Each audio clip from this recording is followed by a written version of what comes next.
Hey, it's Throwback Thursday here on Main Street Sports Today, presented by the Tennessee Orthopedic Alliance of Columbia. I'm Maurice Patton. That's Wade Neely. I am here at Main Street Murray headquarters here in Muletown, Columbia, Tennessee. Wade is at his home. We'll be here with you for the next couple of hours talking local, regional, and national sports topics, and fired up to do it because we are coming down the home stretch of the winter sports pro postseason. We got Stanley Cup final game one under our belt last night. We've got the NBA finals getting started tonight and everything that comes with summer sports other than that. So, lot to get into, Wade. Good afternoon, man. What's up? Yeah, what's up, Mo? Good to be with you. Good to be with everybody. You said it best. We have got sports here, there, everywhere. Last night, an all-timer to kickstart the Stanley Cup Finals, and we'll see. Now the ball is in the NBA's court, as it were, to try and hold serve to what we saw on the ice last night.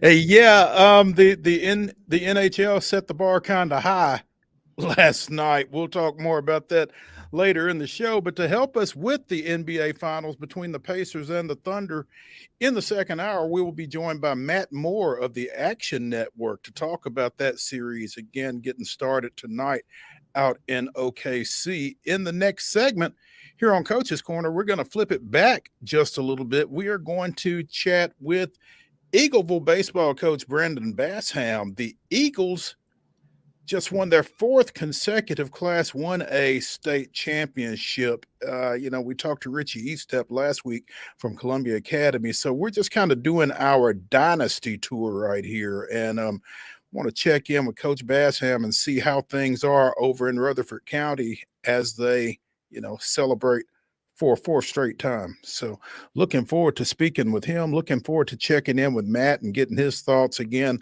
on the NBA finals getting cranked up tonight. We'll also talk a little Braves baseball. We will talk a little Women's College World Series. Again, we will get into that Stanley Cup final and some other NHL news, little NFL, little tennis, and it is Throwback Thursday at the top of the second hour. We'll throw it back to a recent conversation we had with Fairview High School football coach and flag football expert Chris Hughes. So looking forward to that as well. Going to be a fun couple of hours as long as the Braves figure out a way to close this thing out, which we'll see how that goes. Anyway, Wade, how's your Thursday? I can tell you again, my afternoon has suddenly gotten a lot worse, but we'll see.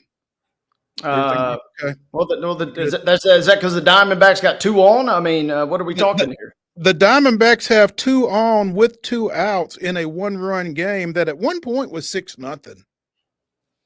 Okay, yeah, I see your sentiment. Then that would ruin an afternoon. Yeah. Things are good here. We are rocking. We are rolling.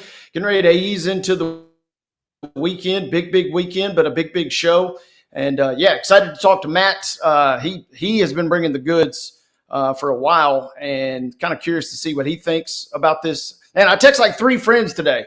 I said, "Tell me how this is not a gentleman's sweep in the NBA Finals." And really, the only way I think it's not a gentleman's sweep is maybe if it's a regular sweep. But maybe Matt will shed some light on an alternative outcome if it perhaps exists. So we'll investigate that, and should be fun. And always, obviously, great to catch up with Coach Bassham, setting the bar awfully high there in South Rutherford County. They really are, man. I mean, when you think about winning a state championship, again, as we talked to Richie Eastep last week, winning one is tough. Winning 2 straight, really tough. Winning 4 straight, man, there must be something in the water over there. So, again, looking forward to chatting with Brandon Bassham in our next segment. And, again, with Matt Moore of the Action Network in the next hour. Because, gentlemen sweep, straight up sweep.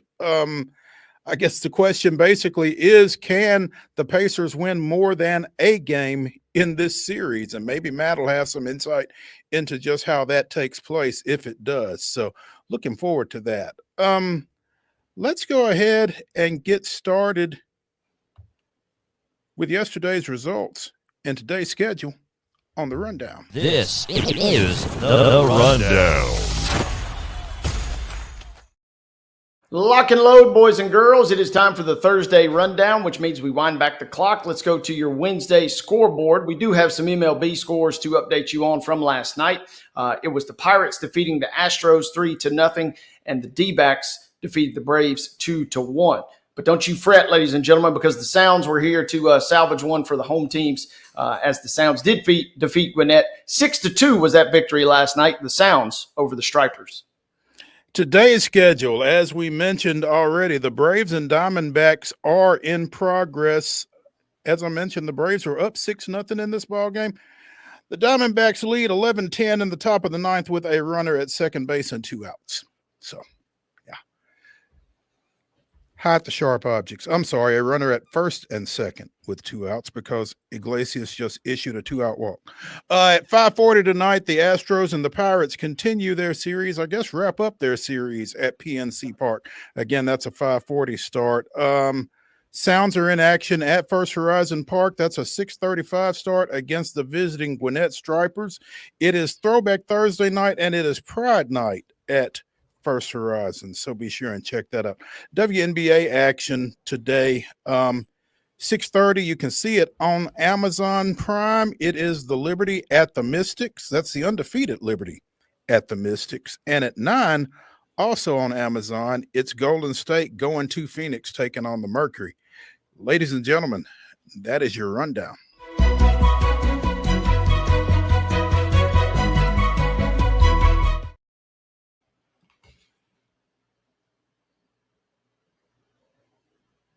Neely's Mill in Columbia. Be sure and check out their delicious daily deli lunch options available from 11 a.m. until 6 p.m. Also, their hand-cut meats and everything is cost plus 10% at the cash register. Piggly Wiggly, Neely's Mill, Columbia, the Big Pig, bringing you our top story. And things got cranked up out in Oklahoma City last night in the Women's College World Series best-of-3 championship game between Texas and Texas Tech. And it was everything that you would expect between two in-state rivals, I guess, playing with a championship on the line. Texas Tech leads early. We'll get back to that in a second. But Najari Kennedy, trying to issue an intentional walk, got a 3-0 pitch a little bit too close. Reese Atwood took advantage, swinging, driving in a pair of runs in the 6th, and the Longhorns take a 2-1 victory in game 1. Kennedy 5 2/3, 1 hit before giving up back-to-back singles again in the 6th. A double steal put a pair of runners at second and third. And again, trying to issue an intentional walk, and at 3-0, Reese Atwood said, "What the heck? I'm going to try to make something happen here." Went oppo for a single to drive in both those runs and give Texas that 2-1 lead. Kennedy said she had never intentionally walked a batter in her collegiate career. That was 2 years at Stanford and this season at Texas Tech. I'm a junior now. I should be able to do that. That's no excuse. But it was her first intentional walk attempt and did not go very well. Also, the first hit she's ever allowed on a 3-0 pitch. Said I made that mistake. I think that loss is on me, and I apologize to my team. So with all that said, it's going to be an interesting game too today. Yeah, got to turn right back around. And I mean, that will be the question, right? Now that Texas Tech has kind of faced a little adversity, Kennedy herself a little adversity, how do you respond? Do you have what it takes to kind of pick yourself up off the mat? The good news is you get to roll her right back out, and she's at least obviously going to give you a great shot to win this game if your offense can do any sort of lifting. So that's the good news. The bad news is you got to be perfect from here on out. Pretty much. And man, yeah, tough scene last night, tough break last night. That's all the talk about this game. It was a hard fought one. And it comes down to, I mean, on one hand, try telling Kennedy, hey, you have to intentionally walk somebody. Don't know if it was a mental slip or what, but, I mean, she grooves it right in there. And props to Atwood, rightly or wrongly, taking a swing at it, just sneaks one through the hole there. And we're talking about 2 runs coming across and giving them the win. So kind of a wild sequence. This has been a drama-filled College World Series. Lots of twists, lots of turns, homers, walk-offs, rules being invoked. I mean, it has had a little bit of everything, and last night was no different in that regard. Last night was no different in that regard because Texas Tech had a runner on in the top of the 5th. Logan Halliman tries to steal second and is thrown out from here to Texas, but obstruction was called on Leanne Good, the shortstop who was covering on the play, and Halliman is given the bag and eventually scores on a 2-out single to give the Red Raiders that 1-0 lead that Kennedy later squandered. But I mean, we've seen obstruction called at various points throughout this Women's College World Series, and some of them look really, for lack of a better phrase, ridiculous. And going back to a conversation that we had with Marin Angus Combs from Softball on SI, some of these rules that are being upheld and that kind of thing really are not a great look for the game, on its biggest stage as it has been for the past few days. Yeah, certainly been a lot of water cooler talk around that, certainly giving us some fodder to break down on this show. And man, maybe not the best look, but I mean, if anything, as a pure neutral fan, I'm here for the drama. Give me a 20-minute review over the most obscure rule you've ever seen with everybody's season hanging in the balance. If it's my team involved, I want no part of that. That's the most nerve-wracking situation in all of sports, is being in a tight baseball game or a tight hockey game, it feels like. And so I don't want any part of that. But as a neutral, give me all of that. And, it will be up to Texas Tech, too. Last night marked the 15th straight win for Texas in that rivalry. Texas Tech has not won since way back in 2021. So it has been dominated by the Longhorns. They got them twice already this season. One of them went 9 innings. The other only lasted 5 in an 11-0 victory. I'm assuming Kennedy did not pitch that game. But the fact remains, Texas Tech has got to do some heavy lifting here in potentially these next 2 nights because all the momentum is with Texas. And for a great season, for a remarkable story and captivating theater we've seen from Kennedy and the rest of the Texas Tech roster, it could be gone in the blink of an eye tonight. Absolutely. I mean, you say Texas has won 15 straight in this series, and now you're asking Texas Tech to not just break that skid, but to win 2 for a national championship. Ruts a ruck for the Red Raiders there, and that's it's a tough spot. But, you feel like if anybody can do it, it's a team that's got, again, the Jari Kennedy in the circle. Coming into the best of 3 championship series, she had an ERA of 0.90.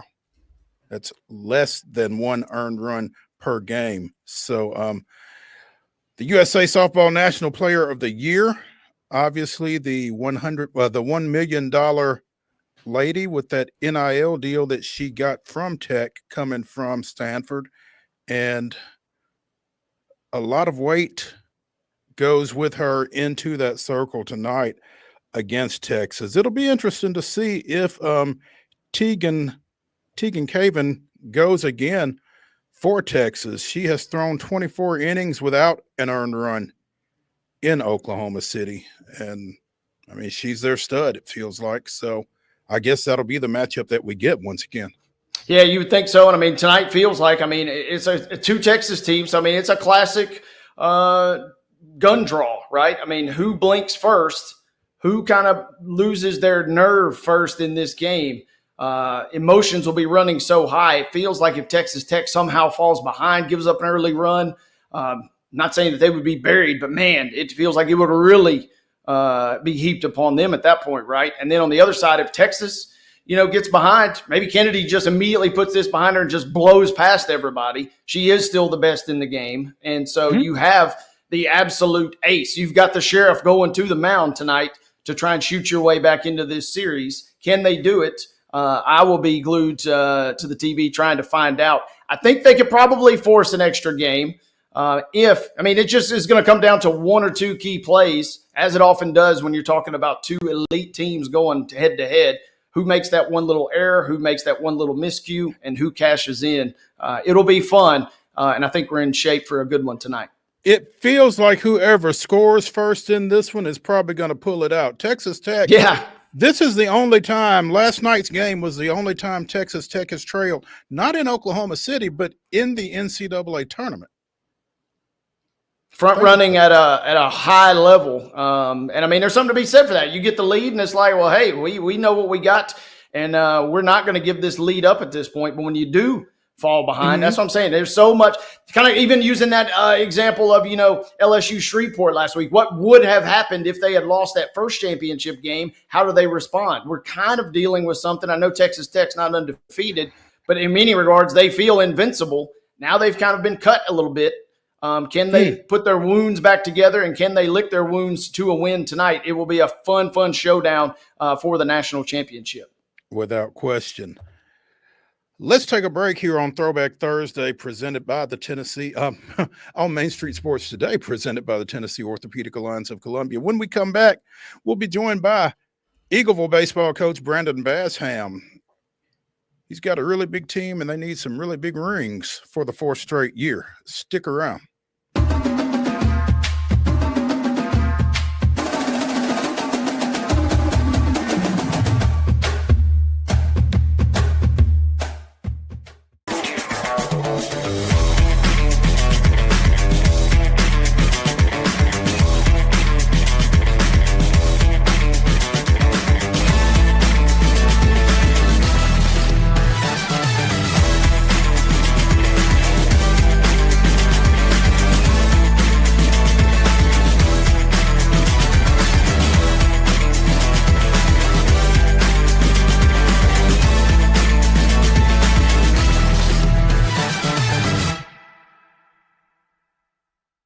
Deep in a forest at Nashville Zoo, new creatures here for you to view. Phantoms graced in black and white swing high in trees of dappled light. In rocky crags, tall and steep, small antelopes with nimble feet. A wise old man with beard of white, a sentry perched on stony height. Amidst it all, a hunter lies, with coat of gold and steely eyes. A new adventure just for you. Leopard Forest at Nashville Zoo, opening June 20th.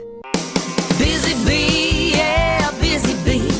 If you need Hold on, y'all, hold on. I need to make a call. Hey, this is Brianna with Busy Bee. I'm giving you a call to let you know your technician is on his way. 333. Bee, oh, busy bee.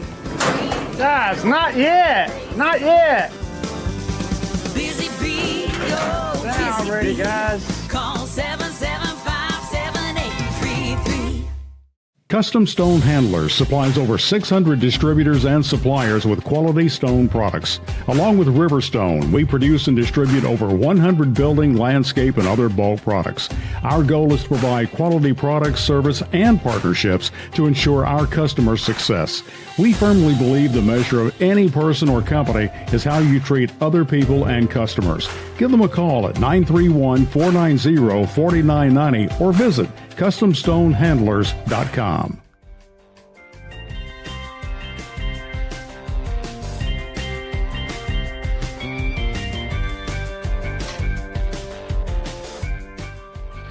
Throwback Thursday continues here on Main Street Sports Today, presented by the Tennessee Orthopedic Alliance of Columbia. That's Wade Neely. I'm Maurice Patton. This is Coach's Corner, and we are glad to have visiting with us from EAGLEVILLE High School, 4-time defending Class 1A baseball state championship coach, Brandon BASSHAM. And if you're wondering who Coach BASSHAM is for in the Super Regionals this weekend between the Volunteers and host Arkansas, wonder no longer. Coach, thanks for joining us. Thank you guys for having me. I appreciate it. And any chance I get to talk about these guys, I think they're well deserved to be talked about. So again, thank you for having me on. Oh, absolutely. We got to talk to you for a second, though, as long as you're repping them. What do you think about Tennessee going over to Fayetteville this weekend? Well, I think it's been 9 or 10 series since we've won over there, so maybe we're due. It's kind of the same story all year long with this group. It's kind of been Doyle than everybody else. So if you can find a way to win one game, and kind of like they did on Monday, see if you can win a game 7 or a game 3 somehow. So they'll have to swing it and hit some home runs, I'm sure. But the other thing they have to do, I think, is try to limit their errors. They've given them a lot of earned runs all year, and also a lot of stolen bases. So if we can keep that down, maybe we'll have a shot to knock off the Hogs. Who would you rather coach in a perfect world, the Eagles or the Vols? I guess probably for the money, you'd have to say the Vols, but I'm sure that comes with a lot more pressure. So as I guess as of today, we'll keep going with the Eagles and see what happens. Not a bad side gig you've got for yourself right now. We've done okay the last few years. Yes. Yeah. You have indeed. Tell us how. I mean, again, we had Richie Eastep from Columbia Academy on last week, and you guys know each other with your Murray County roots and that kind of thing. But 4 straight, Brandon. How? Ooh, it's really hard to even comprehend, to be honest with you. I think to tell the story, I think you got to go back to 2020 when I started there. And of course, COVID hits. We only played 3 games, and so that season ends quickly. And then in 21, we're 18 and 15, and I knew we were a lot better than that. Just real up and down, real inconsistent. I only lost 3 seniors on that team, and we came back the next year, in 2022. And I think we won our first 10 or 11, and I think started 15 and 2, and then won the last 22 to finish, 37 and 2 and win the first one. And so, a lot of those guys were seniors. You talk about, Nathan Brewer and Ryan Winters and Tanner Mabry and Carter Rockhold, and just so many guys on that team that played a role. And we lost our top 4 hitters off that team. And so I think the next year in 23, a lot of people didn't know how good we would be, including myself. And that's kind of when people just started to fill in, and, names like Trent Young and Colton Daniel, and people just started to fill spots. And then kind of when that team leaves, the team in 24 to me had a lot of pressure on it because, the Jeff Coates, the Brown, the Bakers, the Burns, the McLemore, they were all back. So you heard the three-peat term a lot. And then I think last year, we lost more experience and more players than we ever have. And then again, somehow this time we filled in the 3 guys that were left, and that was kind of Bolden, Spann, and Burns. You have 3 seniors that have never really started, that filled in spots, and 3 juniors. And, they were all guys that we had a year before. And just, it's remarkable. These guys just keep filling spots in and keep having the production they have. It's really remarkable. Coach, I think that's what's maybe most impressive. Covering a lot of single A schools, and you hear a lot of single A sports, there's kind of that golden age, and there's kind of that window. You see the 7th and 8th graders, and you're like, okay, this group has a chance to really kind of be special. But it sounds like you guys have a little bit of that, but you've also kind of had some unsung heroes that have kind of emerged that have kind of catapulted. So it doesn't seem like it's a group of, hey, 10 great freshmen showed up and we've won every game since. I'm just always fascinated. And I guess I'm curious, how have you managed all those unique personalities, because you've seemingly done it with a number of different classes, kind of all at varying success? Well, like I said, we've graduated 26 guys in the last 4 years. So like I said, the names have been different, and really on each team. And again, probably if you go back to 24, that was the most familiar names, that had been. A lot of those guys played in 22 or 23. But, we keep deciding, just like I talked about, we keep having seniors that fill in. And there's just, and I'll just be honest with you, there's a culture right now that, I heard even back in November and December, them talk about, we're not going to be the team that breaks the streak. And kind of inside, I'm just like, that's, and I was honest with them. I said, guys, we're trying to tie a state record, And then I hear one of the local reporters ask Burns at a basketball game in January, February, can you do it again without hesitation? Burns says yes. And so that's the belief that they have that just makes them unique, And, you come watch us do something like, work a miracle field on Saturday. And they don't just do it, they do it right. We like to hit BP on Sunday night in the postseason. So we hit BP on Sunday night before the state tournament. And I start seeing them bringing in lawn chairs and a projector, and I'm like, what? And so they watch Sandlot after BP on them. And that's the stuff to me that makes them so unique and so different. It's just, as I told them after it was over, I hope they've enjoyed it as much as I have. It's been an unbelievable run. And even today, sometimes it's still kind of hitting me what we've accomplished. And to that point too, I mean, yes, at some point, you got the goods and you got the talent. Was it year 1, year 2? It sounds like, maybe even the 3rd or this year. That culture kind of just takes over, and hey, the standard is the standard at this point going forward. And it seems like that, without much, maybe a little coaxing by you, it seems like that was a lot internally. Well, we definitely made some adjustments after 21, which I didn't think went very well. In 22, we did some more team-based activities. We talked about, being having the right culture, being selfless, which is hard in today's society. Waiting your turn, doing some of those things that we've talked about, and so, really, we've just kept doing it. I'm not going to change it as long as it keeps working. And so, if that's working, we're going to stick with it. But again, I think you have to give a lot of these credits to these kids. And there's kids that a lot of them wouldn't wait their turn, to be seniors and play. And again, we've had several names the last few years that have done that and not just played as seniors, but played well. Eagleville baseball coach Brandon BASSHAM joining us here on Main Street Sports today, presented by the Tennessee Orthopedic Alliance of Columbia here on Coach's Corner. Coach, so many fascinating pieces of what you guys have done out in Eagleville over the last 4 years. One thing, you coming from a baseball family, your dad, Eddie BASSHAM, is a baseball coaching legend in this area and probably beyond. How much has that helped you throughout your career? Well, that's someone you can definitely lean on. You have questions or, whether things are going well or, maybe if you face a little adversity, you can, that's always a phone call away. And of course, with Colt just graduating and Keaton was on the 22 team, he's been at several of these games, especially our home games, through these years. So, he's always there behind me if I need a pointer, and he's been great to lean on, and I think I learned a lot from him. To me, he always had a great connection with his players, and I've tried to implement that in our program. And there's a fine line between pushing a guy and seeing what all he can achieve, but also know when to pat him on the back or pat him on the butt and tell him let's go. So those are some of the things I picked up from him. But it's been fun having him around just for this for sure. I bet. You talk about leading up to this season, the emphatic yes when asked if they could win a fourth straight. As a coach, how hard it is, again, to win four straight. Obviously a fantastic accomplishment, and I'm sure that now folks are talking about one for the thumb and that kind of thing. What is the degree of enthusiasm for that kind of talk around your program right now? Well, again, a local reporter asked me, I think at some point, maybe district tournament, and if we talked about four-peat a lot. And I really don't think we mentioned it. We just talked about making the steps. Again, we lost so much from a year before. Win the district regular season, which means you host the district tournament. Win the district tournament, which means you host the region. Win the region, which means you don't have to travel in the sub-state. And usually, in our case, it's travel to McKenzie, who you always want to avoid. So, as we took those steps, things just started happening. And I'll be honest with you, again, I thought for this team to get back to the state would be a heck of an accomplishment with what we lost. And then, we get back and then we see the bracket. And I'll be honest with you, I thought the bracket was a pretty brutal draw. I believe we played the top three teams in the state in single A. I really believe that in some order. And we may have played the best one twice in East Robertson. So, you see that. And, and again, just to them, I think I asked on Monday, because we got rained out on Tuesday. So I asked on Monday, what jersey. I always let them pick what uniform they want to wear on, the first game, Tuesday or Wednesday. And their reply was, which one do we want to wear twice? So it's just, that's their mentality of we're going to play 4 days, and I'm thinking, we'll be good to wear two jerseys maybe. But, again, their mentality was, all right, which one of these jerseys do we want to wear twice? And luckily we wore maroon on Wednesday and Saturday.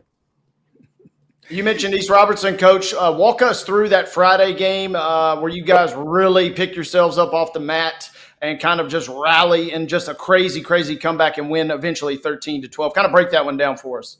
Well, let's go back to Wednesday, and I thought we may have played our best game of the year, honestly. They have a man on second with 2 outs and hit a ball to the wall in center field, and Adrian Severi makes a play. If you haven't seen the Hunter Inslee play in Omaha, it's so similar. I mean, he catches it with about a step or two, on the warning track and just hammers the wall. And of course, my first question when he gets to the dugout is, I said, did anybody tell you, fence or wall? And he said, yeah, Coach, they did, but I knew that's what I had to do to catch it. And so that, again, that's the kind of sacrifices this team makes. Then we come in, I think we go single, Burns doubles, and it's 2-0. And so we win 12-2 and 5. And again, in the state tournament, you can't emphasize how big it is to eliminate those 2 innings of pitching. And so I think we played our most complete game of the year. And I knew on Friday, as you said, it would be tough to beat them 1 out of 2, just because how well they swung it, how talented they were, and kind of where we were in our pitching. You know, it's I mean, it's a heavyweight fight. Literally, they go ahead 4-0. They intentionally walk Burns, which people started to do at the end of the year, and Gleason makes them pay the 3-run homer. So it's 4-3. They go back ahead 6-3. They pitch to Burns this time. He homers again. It's 6-6. You know, they go back ahead 9-6. They hit a 3-run homer. It's 12-6. At that point, I'll be honest with you. I tell my freshman pitcher, you know, go over and sit down on the bench, get your mind ready and get prepared. I take the catcher out just to get him kind of an inning off, you know, get him off his feet a little bit. And we're basically preparing for game 2. I thought we had to. You know, then in the 7th, you know, you get a I think we went single, walk, hit batter. So you load them up. Then I think we get another single. So at that point, you know, you start to think a little bit. We get another walk, a hit batter, a walk. Then we get the base hit to left with the bases loaded at 12-9. You know, that gets by the left fielder. Of course, all 3 of them score, you know, to tie it at 12. Then Severi gets an infield single, and we score that 13th run. Of course, you go ahead 13-12. So then your mentality changes immediately, you know, especially once we tied at 12. You know, you don't want a game 2. You want to finish it now. Burns hadn't thrown a lot all year. He wasn't really I mean, he can pitch. He just didn't really like to. So that's our best guy. We brought him in to get out of it. Of course, I think, you know, at that point they go, I think single strikeout. So it's a man on first. They single again for first and third. You know, then the slow roller to short, you know, and again, I think the call's correct, you know, whether it's, you know, controversial or not, you know, and we get out of it and win 13-12. So again, that if any game, you know, epitomizes that group, it's that one where you're down 12-6. I'm kind of preparing for game 2. They're not, you know, they're figuring out how we can get back in it. And they just kept, I mean, it's 12-8 with 2 on and 2 outs. Literally, and we just would not make the last out. So, you know, again, that shows the kind of competitive culture that these kids have. Hey, for the record, Coach BASSHAM just kind of went Sean McVay right there because I pulled up the game changer play-by-play, and I mean, he nailed that to the T. So props to you for doing that, Coach. That's very Sean McVay-esque the way you had the recall there. Well done. I was just getting ready to say, man, the detailed recall that these coaches can give you in those situations like that, it's just outstanding to listen to something like that and to be spot on all the way through it, like Wade just said. So yeah, kudos, Brandon. Not a shock, but I mean, at the same time, it's just kind of amazing to me, 2 weeks removed, that you can just reel it off like that. But I guess that's what makes you 33-6 this year, and again, 4 consecutive Class 1A state championships.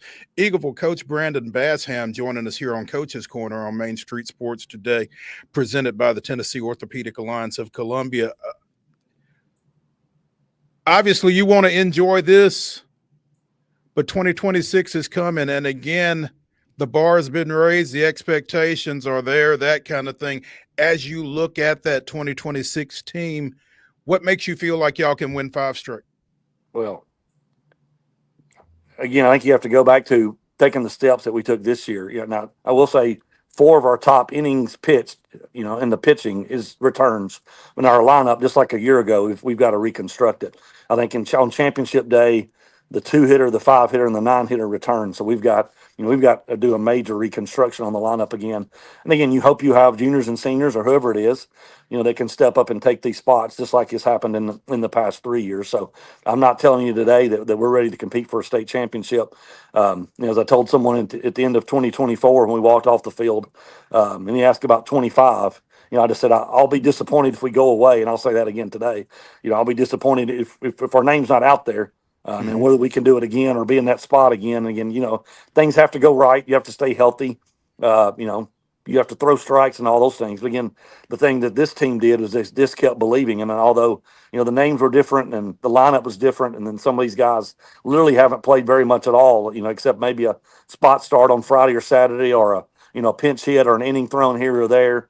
You know, that's basically what we had to do, and we've got to do it again. So, you know, this is probably, even though we lost a ton last year, this is probably the biggest rebuild we've had to do in the run. So we just, you know, we got to go back to work in the fall and see what happens, and then, you know, see what we can produce when it comes around next March, and see what we can put out there on the field. Brandon, we'd be derelict in our duties if we didn't ask you this. How much of an advantage is it for you to play the state tournament on your home field?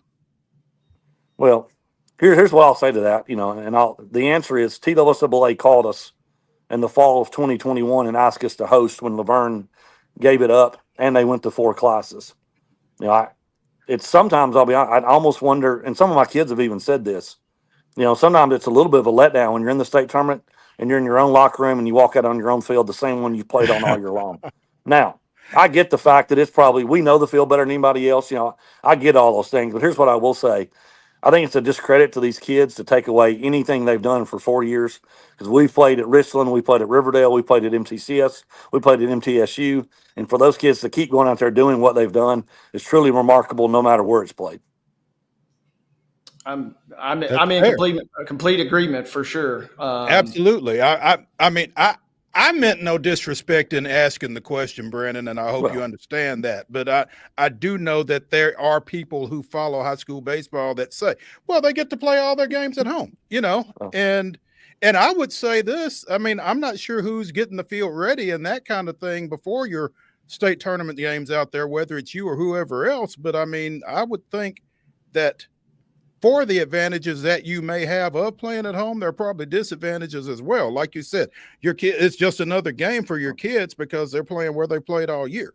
So, sure, I said I took no disrespect to the question, but like it does come up a lot. And from our standpoint, like I said, we get. I mean, we're used to that question. We get it a lot. But as you said, who put the tarp on Monday night before it rained? Who took it off? Who took it off Tuesday when it stopped raining? We did. You know. Yeah. So again, everybody else is getting on the bus or riding somewhere to play. You know, and some of the other things we get is, well, you sleep in your own bed. Well, probably if you played in Columbia or Murfreesboro or Nashville, we're still sleeping in our own bed. So that, that's one thing we can't help is where we're located. So and again, that may be an advantage or disadvantage of not getting to not going away and staying in a hotel room. But we've played the card that's given to us. It would be extremely hard for us being a small A school, to have a host site and play somewhere else. I will say that, but all we've done was follow the rules they've given to us. And again, my kids have gone out and accomplished something I think that's pretty remarkable. Sure. Coach, real quick, I want to ask you, what was it like, or how closely, what was the relationship like with softball making their run this year? How did you guys kind of celebrate together? And then second question, kind of how do you guys really get these kids their just due and celebrate, considering by the time spring fling is over, pretty much everybody's out of school. So kind of give us a feed on softball, but then also kind of walk us through how you guys will celebrate this championship. Well, and I'll say from my perspective, I don't get to enjoy softball more because I'm scouting. I'm working on the next day's scouting report. Who's playing the next game, at our field or whatever field. Who could we see next? But now I will tell you this about our kids, which makes Eagleville.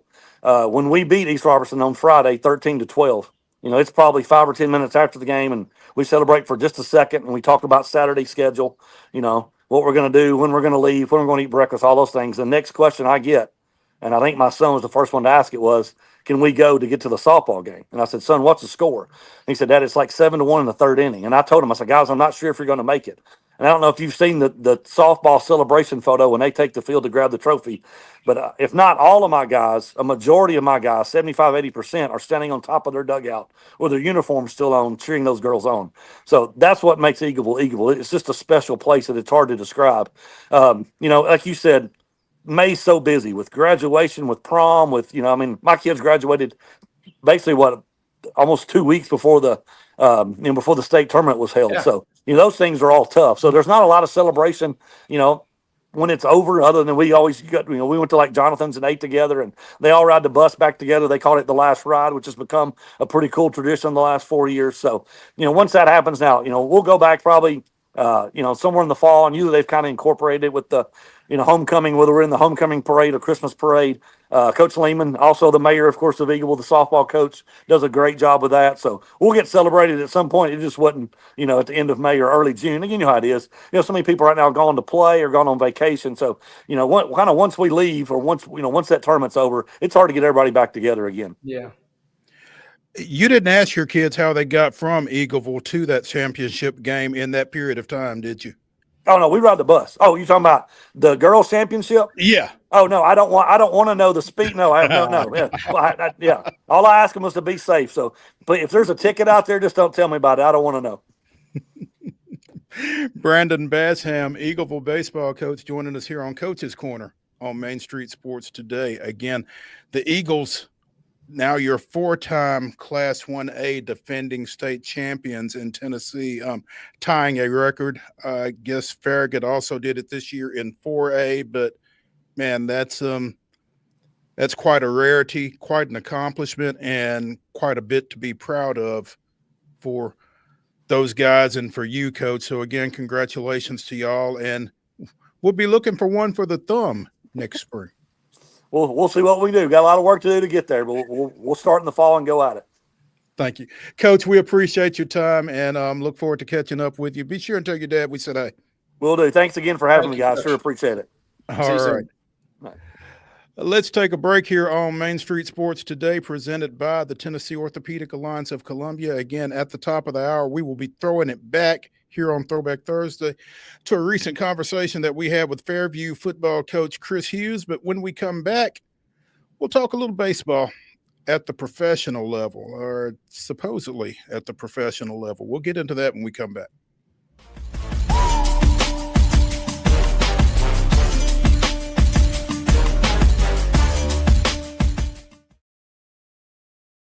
If you want the latest in weather conditions, be sure to tune in to our Busy Bee Plumbing weather report each weekday on Mornings on Main Street.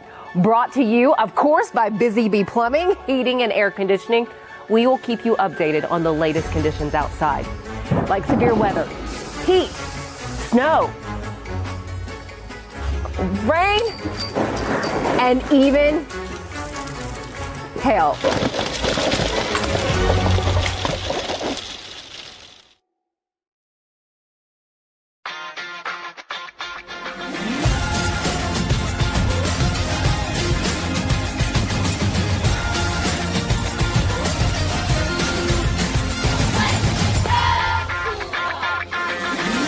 Zion Christian Academy at zioneagles.org or 931-388-7531. You can schedule your appointment to visit their beautiful campus. Again, zioneagles.org or 931-7531 to schedule your visit today.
June 5th, 2009, Atlanta Braves general manager John Schuerholz issued an apology for his part in the messy conclusion to Tom Glavine's career.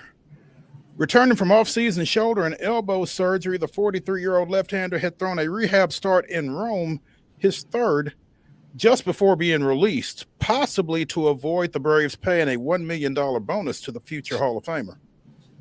I, as the president of our club, could have taken more time to not only explain the circumstances around our decision. Although we made that decision in unanimous fashion, I wanted to express our high regard for him and our view of him being with this organization for many years to come in some sort of connected fashion.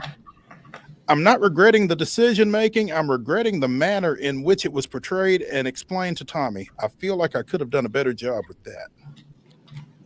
A 305-game winner, Glavine is currently a member of the Braves broadcast team. That was this day in Braves history, and Glavine was in the booth with Brandon Gaudin this afternoon for an 11:15 start that the Braves led, as we mentioned earlier in the show, 6-0 at one point before giving up 7 runs in the top of the ninth and losing 11-10. That followed a 2-1 loss last night to Arizona. Arizona improving to 31-31 with those wins as they get out of town. Atlanta falls to 27-34 with that loss, despite home runs from Acuna, Baldwin, and Riley at the top of the order. Again, led 6-0. We've talked about the offense. We've talked about the stellar pitching that the Braves have gotten for most of the season. Offense scores 10, bangs out 12 hits, and again, loses 11-10 because Scott Blewett gives up 5 earned runs in an inning and a third, and your closer gives up 3 runs in 2/3 of an inning. I just don't think you can really be very good when you've got guys in your bullpen named Bummer and Blewett, but who am I and what do I know? At any rate, Braves 7 games under 500 with that loss, and they are finding new ways to do it on a regular basis. This Yeah, you just have to talk about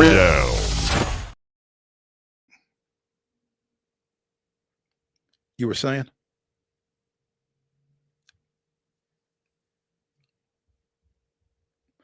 and like you said, they're finding new ways is not promising in any regard. The fact, it'd be one thing if, okay, when we get this fixed, as long as we can bring this around or do this, you can maybe live with a loss here, a loss there. But when you're kind of finding new ways to lose games, like you said, that is not good. And when the bullpen is blowing, I mean, every lead is precious, but man, for a team that is scrapping and clawing for every win it can get, they kind of magnify, and that is not great.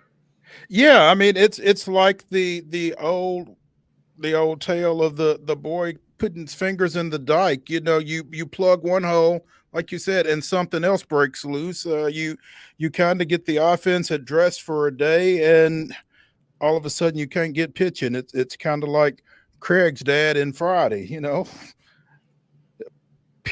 peanut butter, no jelly, that kind of thing. I mean, it's amazing. Again, everybody in the Braves starting lineup had at least one hit today. Austin Riley had a pair. Michael Harris, who has struggled monstrously of late, had a pair of hits and an RBI today. And you can't parlay those offensive performances into a win. It's tough to watch this team again continue to find ways to lose ball games. So they go on the road now to I guess it's San Francisco starting tomorrow night. It's certainly not going to get any easier out there, because I would imagine they will see former Brentwood standout Robbie Ray at some point. Let's see if he is on the docket. They get Logan Webb on Saturday. Somehow they avoid Robbie.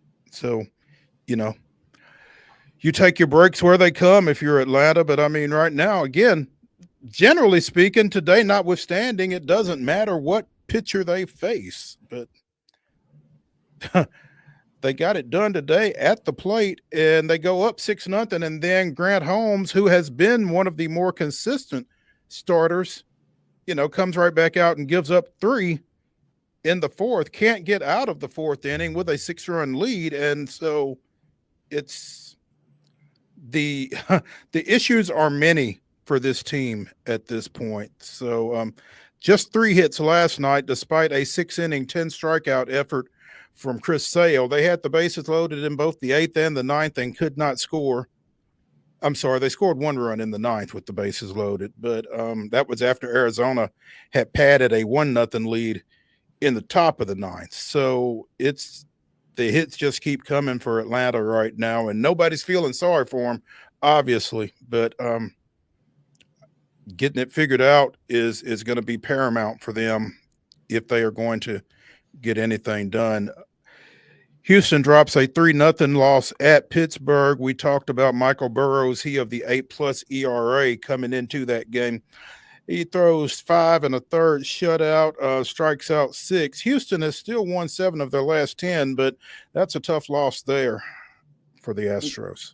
Yeah, not good. They just crept back into first place, and they only are still in first place by the fact the Mariners have kind of struggled a little bit here. So perfectly average team, kind of giving you a little bit of they win 3-0 versus Skeens, lose 3-0 versus that guy. So, I mean, it's it's kind of take the good with the bads. And I've said it before, but the good news for them is they're not in the division with the Mets and the Phillies. They're in the division with the Angels and the Athletics. So they can be okay and get by. You'd certainly prefer them to kind of take a little more onus. After beating Skeens, you're thinking sweep. I know you still got 2 games, but you're thinking sweep at that point. Sure. And now a little extra pressure before you roll in tonight. So it'd be nice to see them.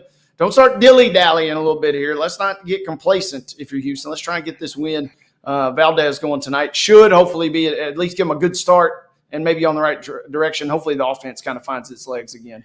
Exactly. Valdez 5-4 with a 3.12 ERA. It's Mitch Keller 1-7 with a 3.73 going for Pittsburgh. But Pittsburgh has been pretty scrappy. They're right around 500 since that managerial change, and bench coach Don Kelly getting elevated to the top spot there. So Pittsburgh not rolling over by any stretch. MLB Commissioner Rob Manfred says that the automated ball strike challenge system will be proposed for 2026, and there are a number of people for whom that can't come soon enough. They have worked with it at the minor league level, including at the AAA level with the Nashville Sounds and the International League. They've worked with it some during spring training, and I guess Manfred feels like between the system working and the current system not, it's time to really consider it at the top level. The competition committee will receive that proposal at some point and consider it for the 2026 season. And I would think if the commissioner is in favor of it, it's going to be tough not to see it.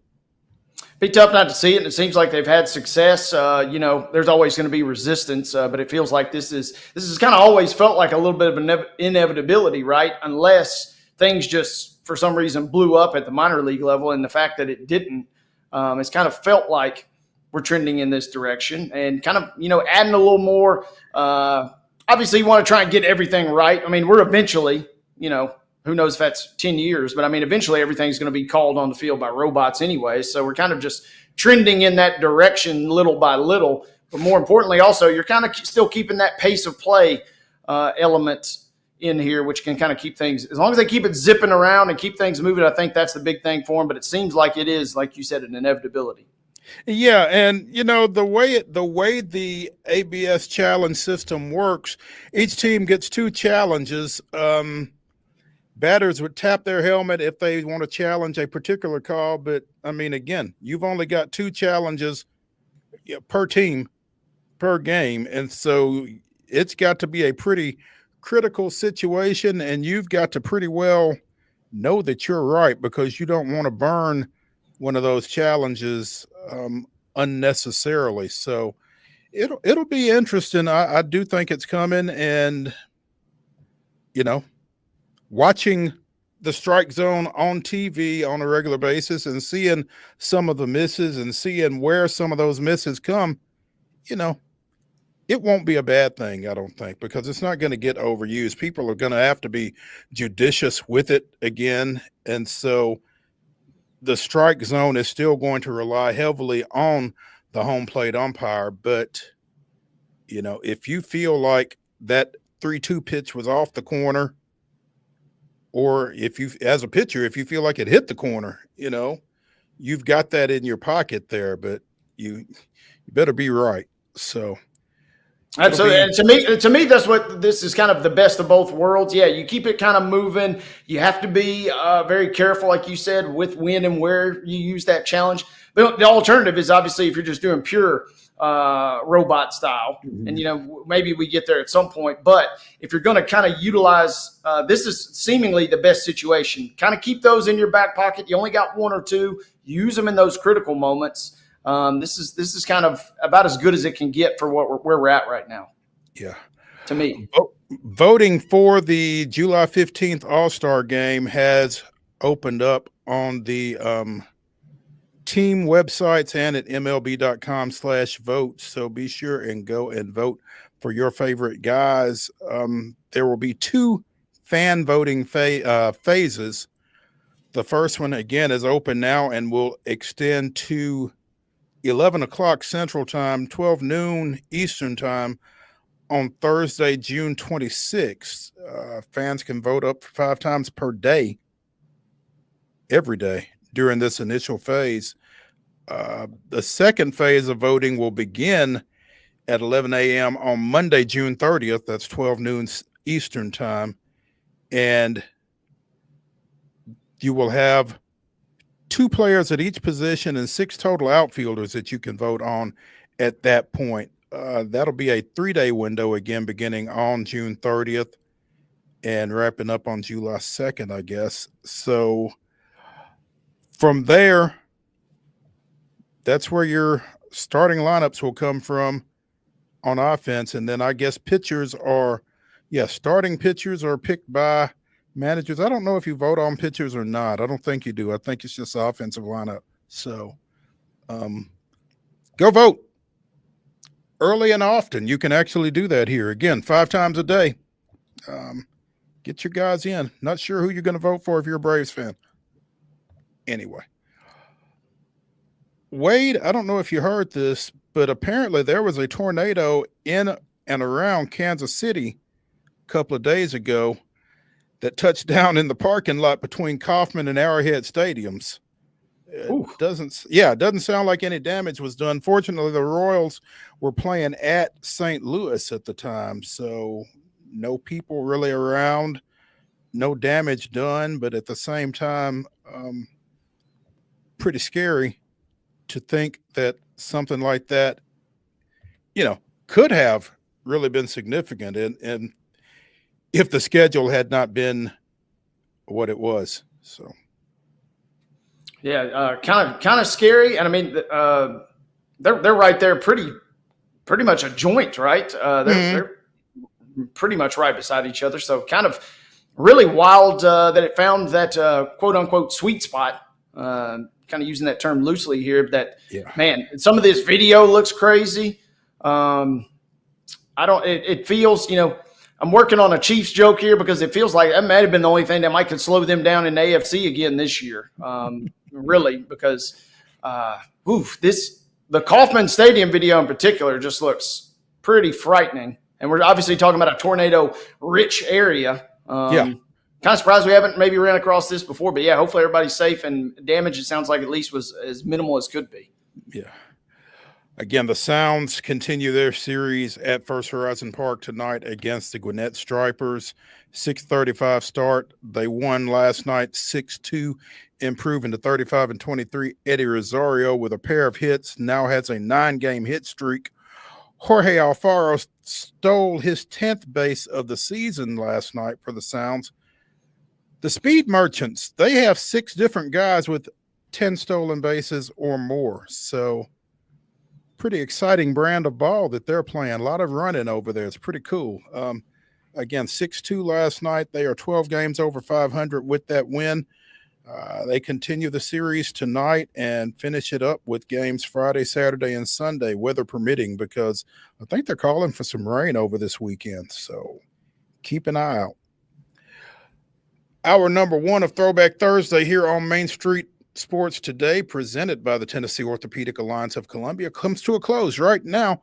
When we come back after this break, we will be throwing it back to a recent conversation that we had with Fairview football coach Chris Hughes, talking a little flag football. Stick around.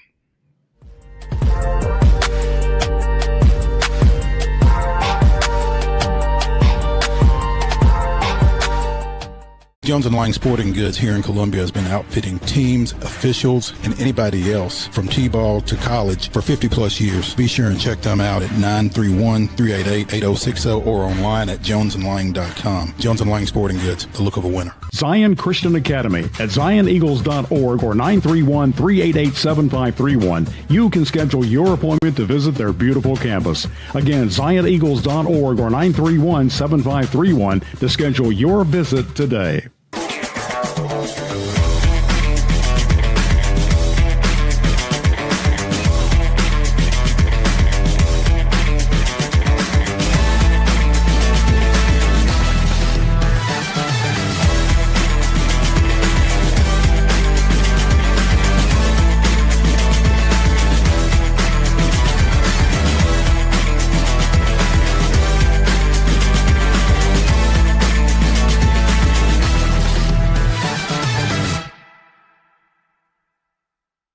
Custom Stone Handlers supplies over 600 distributors and suppliers with quality stone products. Along with Riverstone, we produce and distribute over 100 building, landscape, and other bulk products. Our goal is to provide quality products, service, and partnerships to ensure our customers' success. We firmly believe the measure of any person or company is how you treat other people and customers. Give them a call at 931-490-4990 or visit CustomStoneHandlers.com. Piggly Wiggly, located in Neely's Mill Shopping Center, is Columbia's locally owned and operated Cost Plus 10 grocery store dedicated to serving the community with low prices and smiling faces. Piggly Wiggly offers fresh, hand-cut meats daily as well as daily hot plate lunches from their deli counter. You're certain to see smiling faces and a helping hand when you're here at Piggly Wiggly. Come by and check out our fresh produce, high-quality meats, and more. Down home, down the street, we'll see you at the Pig.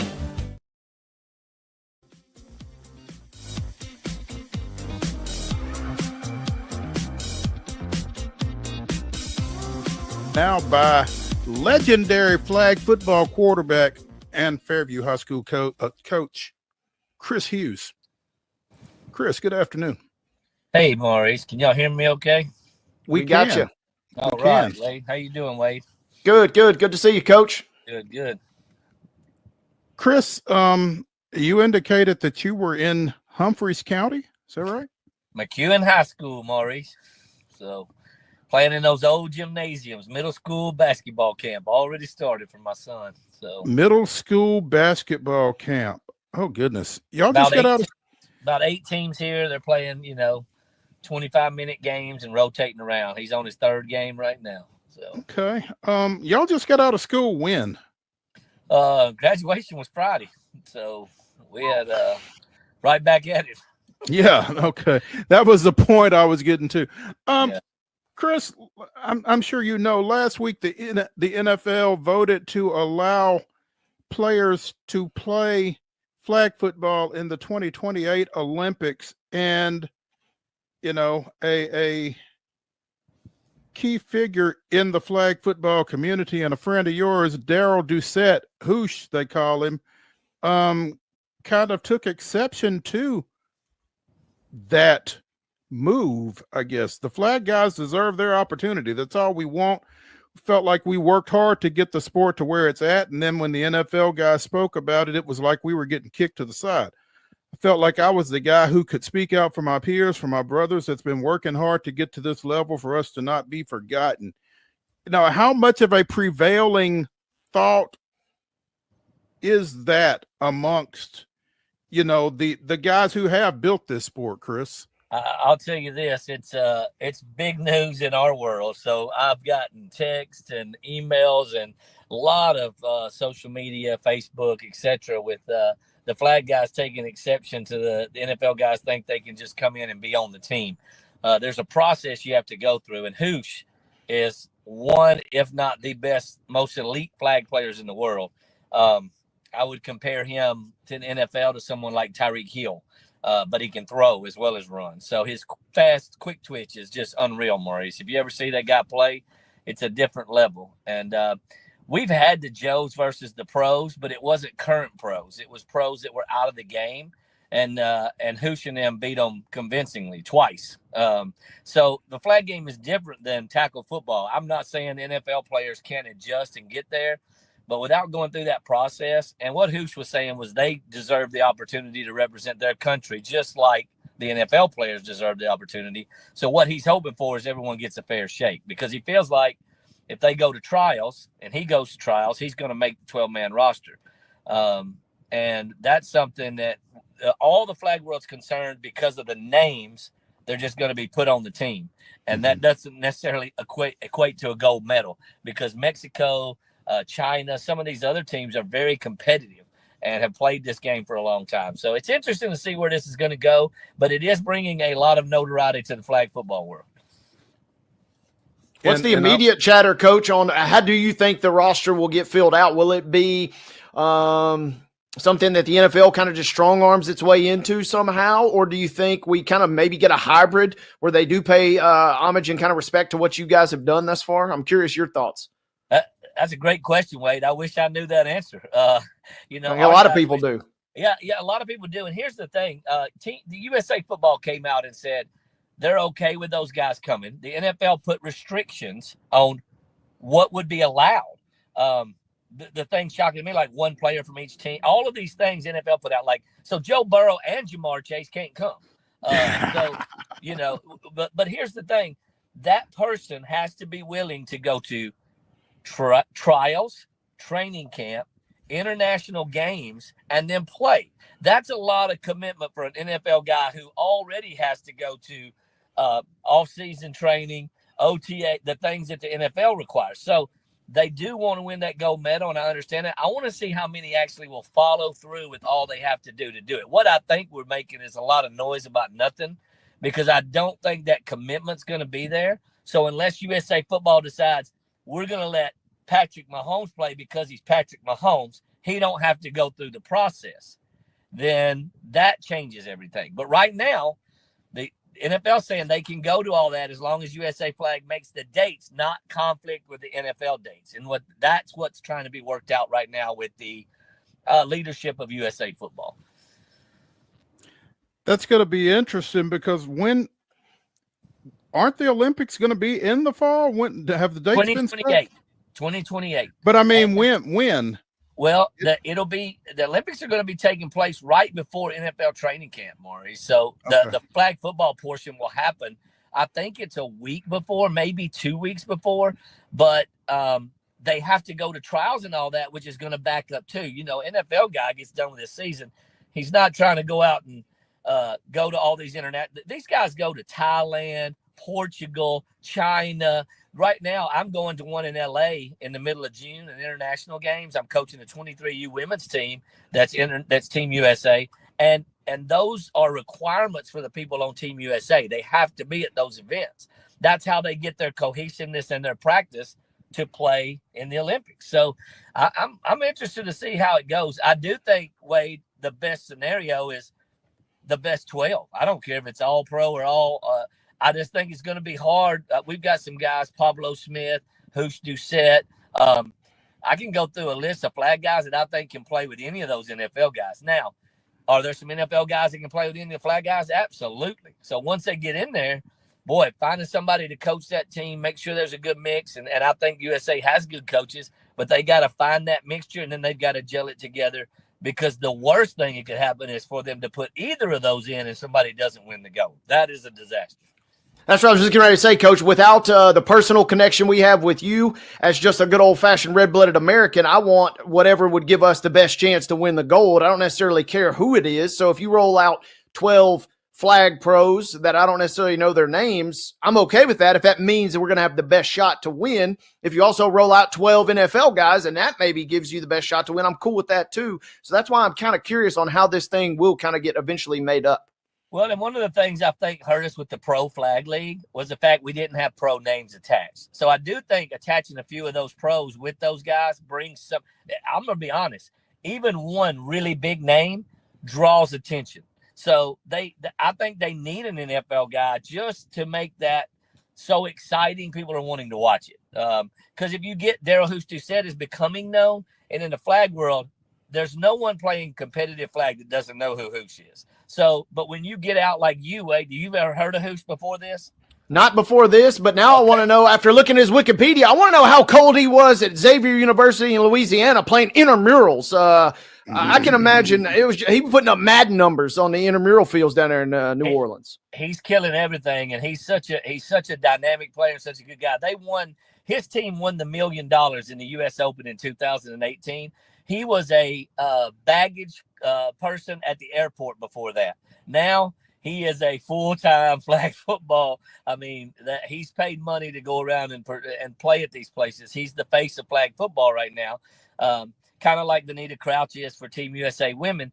They've been around a long time. They've been playing. I've been playing against Hoosh since he was 18 years old, played with a team called Quick Strike out of Louisiana, and we used to spank them all the time. And then Hoosh became the quarterback, and they started a team called Fighting Cancer and rolled off about 7 years where they didn't lose a game. So he's come so far, and he's such a good guy. And And those things, here's the thing. He was at the Pro Bowl with those guys playing in that little all-star thing they did.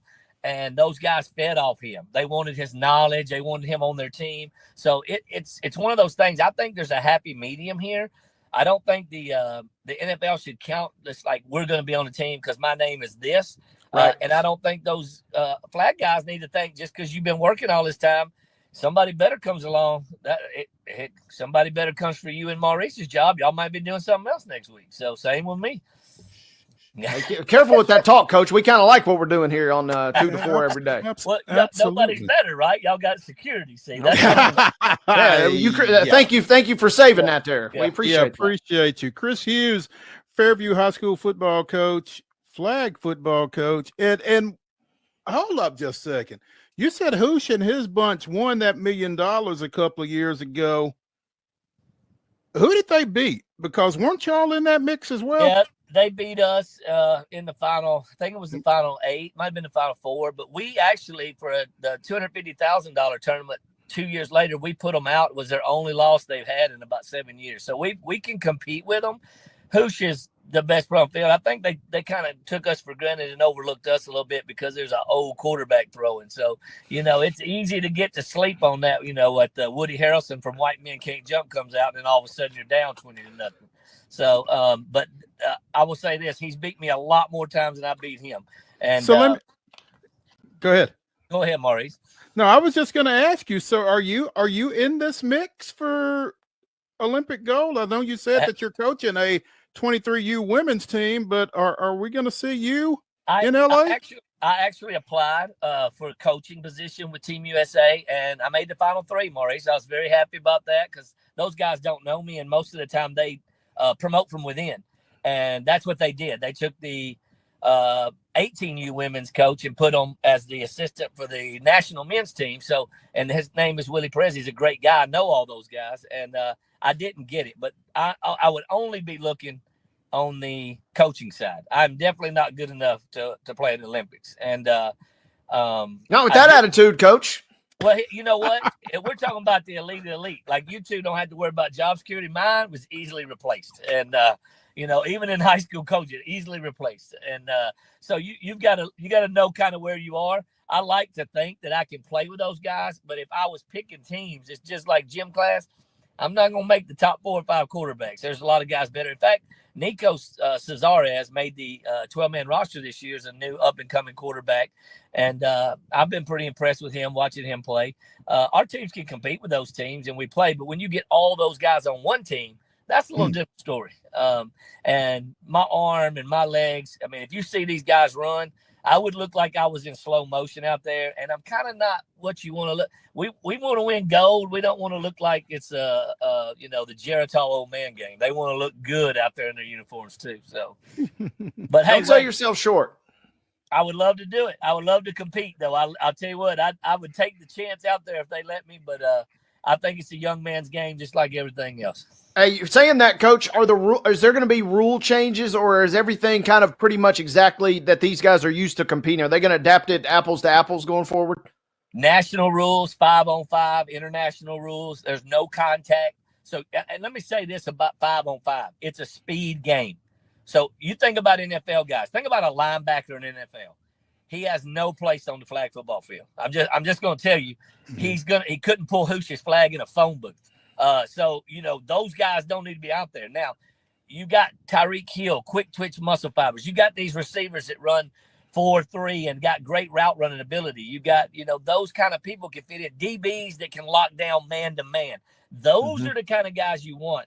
If they get the wrong mix, like I heard that Gronkowski wants to play, that would be a big mistake for Team USA. He's not going to fit the flag world. Now, possession receiver, maybe catch a ball on 3rd and short. But as far as moving the ball down the field, and there's no contact. So that's what I think the biggest adjustment for NFL. These guys have been able to put their hands on people to stop them. Think about a DB. A good DB can do press coverage and stop somebody. Deion takes the field away, plays zone, and he presses. Then he backs off, and now they've got to get out there. And if you breathe on someone, international rules, 5 yards, first down. And that's a big difference for the NFL players they'll have to adjust to. Chris, as long as you are going down that road, what else are the adjustments that those guys are going to have to make? I mean, again, not being able to put their hands on guys, pulling flags. I mean, just watching girls flag football, you can kind of see the difference in that and in tackle football. And to just think that everything is transferable is kind of foolhardy, to say the least. Well, I'll give you an example. When we played the pros, they had Michael Vick, and they had a mixture of different pros. Seneca Wallace was a real good quarterback in flag when that game went on. He was exceptional. I think he was the best one out of all of those.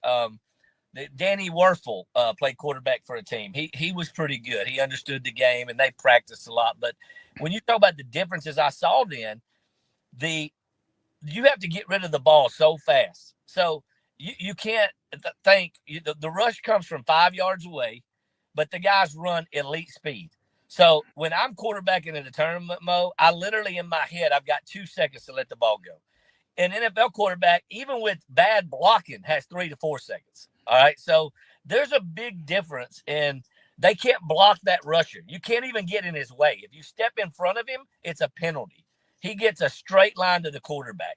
And if you think about that, somebody slow like me, that's a dagger. Like I'm like, if you're running straight at me and you run a 4-4, I just gotta hope you miss my flag or I throw it before you get there.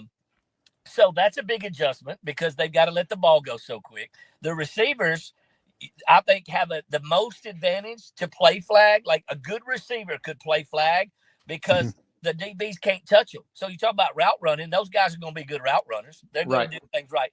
But the deep routes aren't as effective. So this is more of a short passing game and people breaking long runs because they're so much quicker and have that agility, side to side lateral movement.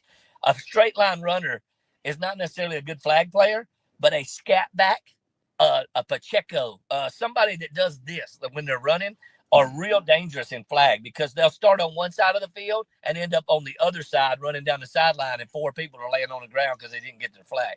And I've seen the NFL players too. They gave up easy. Like when HUGHES would go to the right and the whole team would run, well, the guys on the left just stood still. He turned around, came back that way, got caught sleeping. And that's an adjustment for them. All 5 players have to be involved the whole time because there's a lot of pitching. There's a lot of backward passes where they do double passes. The intricacies of the game, the pros can learn it, but the guys doing it now already know. So it's kind of like, Mo, I'll give you an example, Mo. Williamson County, we've been doing flag for 4 years. Huge advantage when everybody else started this year and we'd already been playing for that long. So I think they need to get into it now so that they can be good. I think they need to get into it. They need to start it. And I think the NFL is going to back a pro league here soon, women and men. And when that comes out, it'll be big. But I hope some of these guys in the off season will take time to at least tinker with it and figure it out if they're going to really compete for spots like HUGHES has. And I'm just going to be honest. I don't see an NFL guy taking HUGHES spot unless the NFL and USA Flag decide we're just going with an NFL roster. Yeah, I'm with you, Coach. It feels like the amount of work, for simplest terms, required to really get to that level. I think that will scare away quite a few guys right off the rip. They're just saying, well, I'm not going to do that. That's just way too much time and commitment. And then I think you will slowly whittle it down. So that's why I'm curious. I'm also curious amongst the flag world, who is maybe you've mentioned Tyreek Hill a couple times. He was kind of my first thought. Who's like the most direct, hey, this guy absolutely would kill it for us in your mind right now? Oh, with minimal training, I guess. Any of those guys like Tyreek, anybody. Okay. Like you could take any pro that is a speedy guy that can take a handoff or a pass and run it to the house and not be tackled. Well, if he can't be tackled, there's good odds they can't pull his flag either. So, I think of all the quick twitch players and all those receivers that can separate from guys and then they can't get caught. All of those guys would be explosive. And listen, I just don't think it's a big man's game. I think you won't see a 6'6", 250-pound flag player. That's just, you don't see that. Like when we go, that's 8 contact, and that's not the style. So you're talking about 5s, no touching. So you got to think of speedy guys that don't need help. And look, on defensive backs, let's talk about that. Like the elite DBs in the NFL all use their hands. but there are some with that quick twitch that can get there. I want to tell you that I'm super impressed. Like Travis Hunter is one of those guys just coming into the NFL, but he has all of those things you would want out of a flag player. Travis Hunter has, because here's the thing: you only got 10 players on the roster. Guys had to be able to go both ways. So Travis Hunter, he can run and catch balls, and he can D you up. That's what these flag guys do. Who can quarterback, wide receiver, center, play linebacker, rush, or play safety? Who can play any spot on that field as good or better than the guy in front of him? Is that, Chris, what made him the right guy to speak up on this situation? Because he's going to make the team anyway. Well, here's the thing, Mo. He's won gold medal in the international games for the last 5-6 years. He's been the quarterback, and the USA's won and hasn't been beat. So he's already doing, it's just not an Olympic sport. But there's still international games that have been played, and he has won that every year against China, Mexico. So Team USA is already a thing. I don't know if y'all know that or not, but they've been playing. The coach, George Casada, was the quarterback of the Team USA team way back in the day, and he won, and now he's the coach of the team. So they've been winning gold medals. It's just not Olympic gold. Now that it's an official Olympic sport, it's a chance for Hoosh to get that on his resume along with all the international gold medals they already have. The World Games, Mo, is what it's called right now. So they have what's called World Games, and that has flag football. And our women and men are very competitive and very good and very respected. I think Team USA, USA Football does a great job with their coaches and players and their selection. It is a hard process, and it is really tough for them to basically choose that team. Like getting it down from 18 to 12 was really tough for them. Chris Hughes, Fairview High School football coach, and obviously very knowledgeable flag football expert, joining us here on Main Street Sports Today, presented by the Tennessee Orthopedic Alliance of Columbia. NFL guys are going to have the opportunity to play flag football in the 2028 Olympics, and it's obviously going to be something to keep an eye on for all the reasons you've mentioned. Yeah. One other quick one, Coach. Do we see a situation like you sometimes see in Olympics or World Cups where, okay, the U.S. roster is solidified? Will we see some NFL guys kind of, shall I say, get creative with their family history and maybe go play for like a Germany or something? Do you think the interest is there that if they don't make U.S., they'll try it somewhere else? Not only the NFL players, but I think these flag guys that are on teams right now would have that happen too. In fact, I know there's countries hoping that we just use NFL where they can steal a couple of our guys with some ancestry in their place. In fact, some of those countries, they just require a visa. Like you don't even have to be an actual citizen to play on their Olympic team, which is crazy to me. But I know some guys that live in the United States that play on those international teams already. So I think that will definitely, and that would be an awful thing to have 4 or 5 U.S. citizens beat the pros in the Olympics. Yeah. You talk about mud on your face. You got to go back and look at all that. And NFL may say, hey, we're not going to handle, we're just going to stop y'all from playing. But I am glad the NFL is at least open to it. And I do think that it's a good thing because here's the thing. It's bringing publicity to the game that I love. It's bringing people out there. It's made Hoosh a household name when everybody that wasn't in flag didn't know who he was. And still a lot of people haven't seen him play. But when you do, you'll fall in love with his ability. So it's one of those things where the pros wanting to be involved makes me happy. Yeah. Them getting a fair shot makes me happy. Removing guys that have earned a spot without them going through the process would not be fair and would not make me happy. There we go. Chris Hughes, giving us some insight into some international flag football competition. Chris, as always, we appreciate you spending some time with us this afternoon, and good luck to your son. And does he pass the ball? He had 5 assists last game. He was rolling. He was dealing it. So he's not like his dad, Mo. I shot every time I touched the ball. So they called me the black hole. The ball would go in, but it never came back out. So you beat me to the punchline, Chris. Man, we appreciate it. You saw me play at MTSU, Mo. I didn't pass the ball very much, but yeah, he's a dish guy. He's throwing it inside. But hey, thanks guys for having me, and I hope everything works out and Team USA takes that gold medal in 2028. I'm sure we'll be talking between now and then, man. Thanks. See y'all. See you, All Coach. right.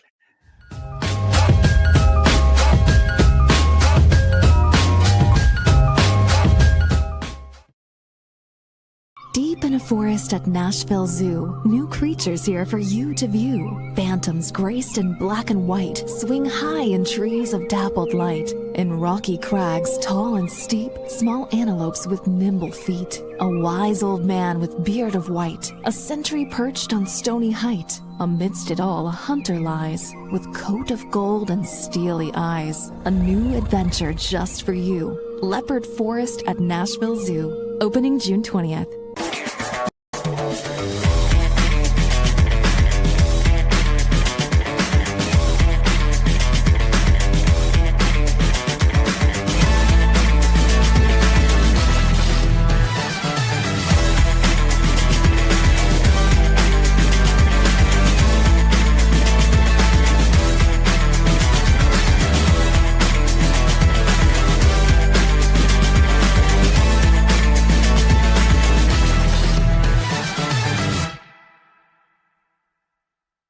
Jones & Lang Sporting Goods here in Columbia has been outfitting teams, officials, and anybody else from T-ball to college for 50-plus years. Be sure and check them out at 931-388-8060 or online at jonesandlang.com. Jones & Lang Sporting Goods, the look of a winner. Piggly Wiggly, located in Neely's Mill Shopping Center, is Columbia's locally owned and operated Cost Plus 10 grocery store dedicated to serving the community with low prices and smiling faces. Piggly Wiggly offers fresh, hand-cut meats daily, as well as daily hot plate lunches from their deli counter. You're certain to see smiling faces and a helping hand when you're here at Piggly Wiggly. Come by and check out our fresh produce, high-quality meats, and more. Down home, down the street, we'll see you at the Pig.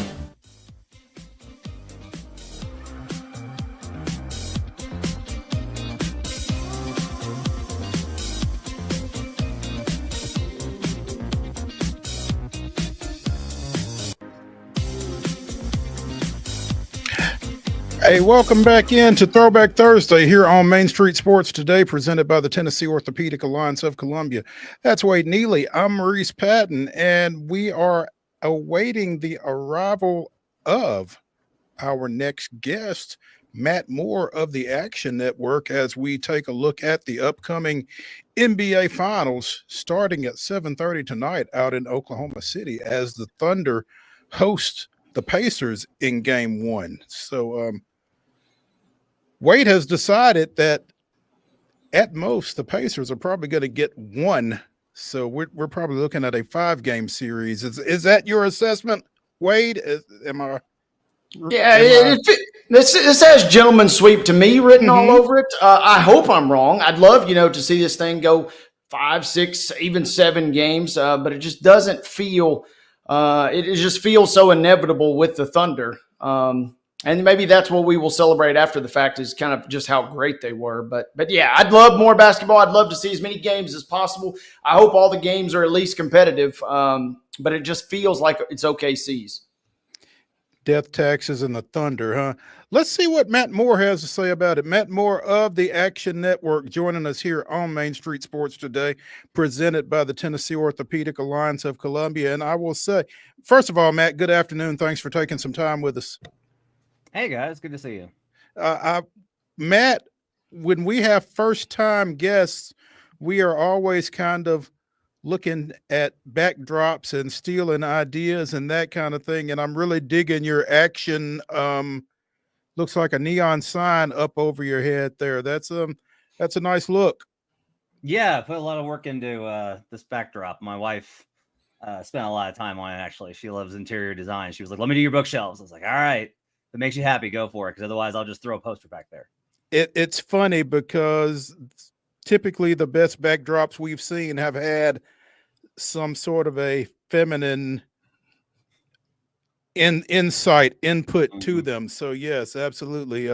Congratulations to your wife, and congratulations to you for letting her. So there's that. Yeah. Again, Game 1 of the NBA Finals tonight out in Oklahoma City. Thunder Pacers. What's your immediate read on this thing? Yeah, home favorites have been really good in game one of the finals. The home teams just tend to dominate in these kind of spots. The Thunder, obviously being a 1 seed, those teams do very well at home. For me, I think the Pacers really need to steal this game one. They stole game one versus the Cavs. They stole game one versus the Knicks. And that really gets them in a position where the other team has to kind of fight out of a hole. If the Pacers are going to put the Thunder on their heels, I think it needs to start with this one. Obviously, just getting the split any which way helps you. But I do think that taking this first one and having it putting the Thunder behind and having them having to chase you, I think is a really big deal here, because there's so many matchups, I think, that lean towards OKC. There's so many elements that lean towards OKC. The overall team strength leans towards OKC. They've got home court. But look, every game is its own thing. It's something that coaches in the NBA say a lot. And I think if the Pacers can just find a way, just have this be a weird game where they come out on top, then that kind of flips the series in some meaningful ways. I think it's going to be an interesting matchup to see how the Pacers defend Shai Gilgeous-Alexander. I'm going to be very interested to see how Tyrese Halliburton, how much he challenges this Thunder defense when they switch on him with that ball pressure that they're able to apply, and how both coaches kind of adjust in game. I'd love to see Rick Carlisle come out in this game and just throw the kitchen sink out there in terms of zone coverages, box and one, get out and run, some different kind of looks to get the Thunder a little bit shaken here on a stage in which neither team is really going to be comfortable.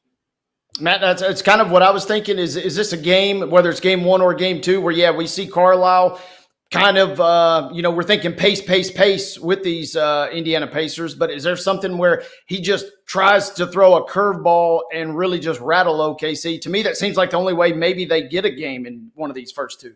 Yeah, if they throw out a small ball zone, that's something I think to keep an eye out for, because usually I hate it when coaches get suckered into going small versus the Thunder. They think, well, I got to keep up with all these wings that they've got. And once you start trying to do that, you're in trouble, except if you're Indiana. If they go to Siakam and Obi Toppin, the Thunder are not great they're not dominant on the boards. They're good, but they're not dominant on the boards like Mitchell Robinson. So you can kind of get away with it. If you go to a zone in that coverage and then you speed them up, I think you've got an opportunity here. The Pacers do play up tempo, but they don't play as fast as people think. It's not all transition stuff. They get you in the clock with about 20 seconds left on the shot clock. That's when they're initiating first action on screens or passes, whatever that first action in the set is. That's how they get you, is they make you defend for the full 20 seconds of the shot clock. They got to keep that up tonight. But I also just kind of wonder if Rick Carlisle wants to throw out some stuff early here rather than waiting. I think kind of the conventional from coaches is that you want to wait until you have to show an adjustment. First coach to adjust is always kind of thought to have given up something. But in this kind of matchup, going up against a 1 seed that won 68 games, best point differential in NBA history, I think you got to throw out kind of conventional wisdom and really go for as much as you can, go for the throat here in game one. Kind of with that said, Matt, I'm looking at the Thunder and I'm trying to find a weakness, or I'm trying to find a way that they maybe don't pull this series off. If they were to have a clunker of a series, a real letdown of a series from somebody, maybe not SGA, but who else? Who could the Thunder not afford to see play a bad series in your mind to really maybe give Indiana an extra shot at winning this thing? I think it's those extra shooters, right? Lou Dort, Alex Caruso, who's real up and down with his three, Casey Wallace, even Jalen Williams to a certain degree can be hot and cold. If they can't hit from the outside, and the Pacers are able to give the Thunder a little bit of their own medicine and pack the paint and put a wall up around SGA and say, look, you can get your contested mid-range shots. You're going to hit a good amount of them, but we're going to only take these inherently inefficient two-pointers. We're just going to allow that. And if you hit threes on us, all right. But if they can't do that, now all of a sudden it's a shot variance series. The key on the other end is the Pacers can't turn the ball over. This is one of the best teams in the league in not turning the ball over. They've been absolutely terrific, especially Halliburton. But OKC's different. I've never seen a defense be able to turn you over like this. I'd have to go back to like 97 Sonics to get a team that was this good at creating steals relative to where the league is. So from that perspective, I think if the Pacers can limit the turnovers, which nobody's been able to do versus OKC, and make this into just make or miss, then the Pacers are in a really good spot, because the Pacers are the best shooting team in the playoffs. They can win that kind of a game, but they're going to have to be really good in all the margins if they're going to put themselves in a position for that to matter. Matt Moore of the Action Network joining us here on Main Street Sports Today, presented by the Tennessee Orthopedic Alliance of Columbia, as we take a look at the NBA Finals. Again, 7:30 tip tonight. It is the Pacers at the Thunder. Thunder just been the prohibitive number one pretty much from post to wire here. And, to Wade's point, it's tough to see a scenario where Indiana is really able to extend this thing out. You talked about the 97 Sonics in terms of teams being able to turn teams over. Who do you compare this Thunder team to just in terms of, their inevitability in this situation? Yeah, I mean, look, on paper, they are one of the most dominant teams that we've ever kind of seen. And that's proven by the fact that they've got the best point differential in NBA history. If we just simplify that, it just means they've beaten teams by more than anybody else. Like, they've just beaten teams by more. They've won by more than anybody else. They've won over, I think, 68 games by double digits. That's ridiculous. That's absurd. And they've been so dominant in how they've been able to do that. Part of what's impressive to me about them is that you can be up at half. You can hang in there for a half, and they'll hit you with a haymaker in the third to pull even. And it's like, all right, we'll go into the fourth. Do you have enough energy? And then they just are gone in that fourth quarter. All of a sudden, you're down 12, and you don't even know what happened. You were up 12 2 quarters ago. So that ability, the Pistons in 04 defensively were at this level. That's the best defense. I think this is the best defense I've seen since then. I think when you're trying to look at the way that they play, the 2015 Warriors, they don't have the offense with Steph and all that, but the 2015 Warriors team played the fastest in the league and were number one on defense. And that was really tough to stop. If you're able to just constantly get stops and run and then always get back, that's what's so impressive about OKC. And that's going to be the challenge for Indiana is they face teams I don't think were equipped to get back and really slow them down. And OKC is. On the other hand, OKC, has faced a lot of teams that were trying to keep it slow and didn't really want to go at them all that much, wanted to walk it up. The Pacers are not going to do that. They're going to go right at them on every possession. So, even if the Thunder, I think, should be heavy favorites here, that's going to be an interesting battle and will always lead to a few outcomes where the Pacers might be able to extend the series and get into a question mark. And once you're there, you got a chance. To your point about the point differential and that kind of thing, it felt like at times during OKC's path to the finals, it was like whoever it was that they were playing was just trying not to get embarrassed in a lot of instances. Yeah. I mean, I've never seen Nikola Jokic. I'm here in Denver, and so I see him every night. I've never seen him so flummoxed by how the Thunder just took the ball away from him. Teams really did get kind of passive. They get frustrated with how much the Thunder are able to show and recover. You think like, okay, they're loading up on me, so I'll reverse it. Nope, they've already made those rotations. What's interesting is the Thunder give up the most threes in the league. They allow the most number of three-pointers, especially corner threes, which should just absolutely kill you, but it doesn't. And OKC allows the lowest percentage on those attempts. So they leave you open and they close out like banshees and get you to miss those shots. And that's what I think is going to be a big part of the series too for Indiana is, can you be calm, cool, and collected when somebody's flying at you? Kaysen Wallace, Alex Caruso, Lou Dort, Jalen Williams, great defenders, all of them. Can you stay composed and knock down those shots? Matt, I'm reading, on the Action Network, kind of one of your best bets or betting predictions for tonight, Thunder -9.5. One trend that I've kind of flirted with throughout these playoffs is the concept of the National Blowout Association. Is this a series, is this a game? Could we maybe make some bucks by looking at the Thunder to win, with some alternate, 20 plus? Are we talking about that dominant the type of victories at points in this series in your mind still? Yeah, so 1 seeds at home in game 1 of the finals are 11-1 straight up, 11-1 against the spread, and the average margin against the spread is 7.7. So they cover by 7.7 points. So I think there's value in taking some of the alt numbers.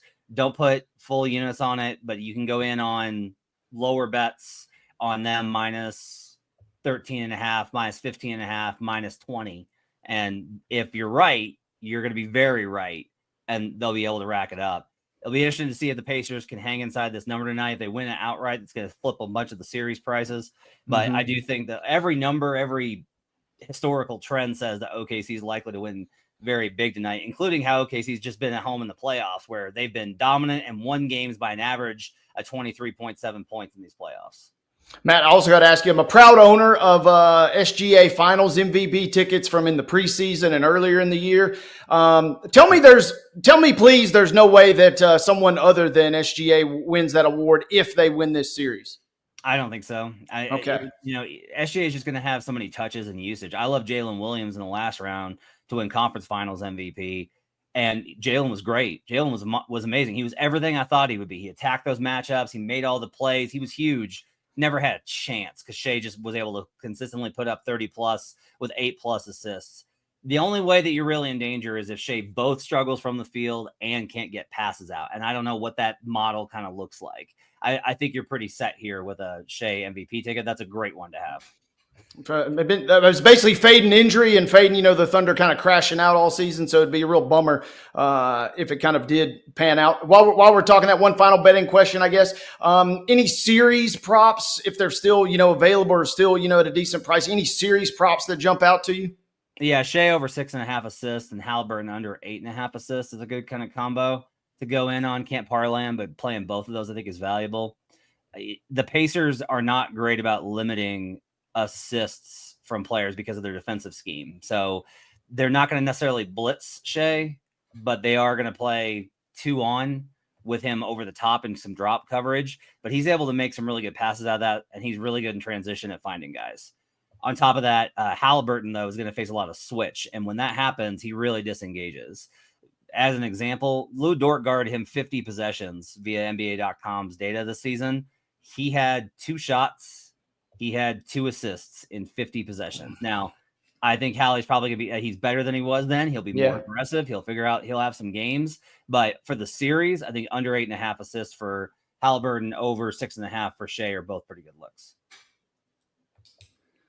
Matt Moore of the Action Network joining us here on Main Street Sports Today, presented by the Tennessee Orthopedic Alliance of Columbia, giving us a little insight into the NBA Finals that get started tonight out in Oklahoma City with the Pacers taking on the host Thunder.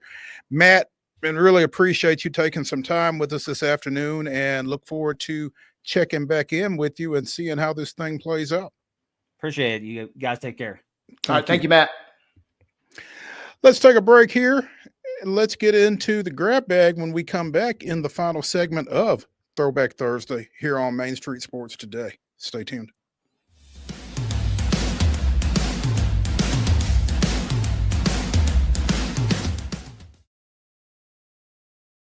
Being in Tennessee, we wanted to try to keep it as local as possible. So we have an entire section of our menu that is just dedicated to local whiskeys like Uncle Nearest, Jack Daniels, of course, George Dickel, Nelson Brothers, Greenbrier Whiskey, and all of our taps are all local.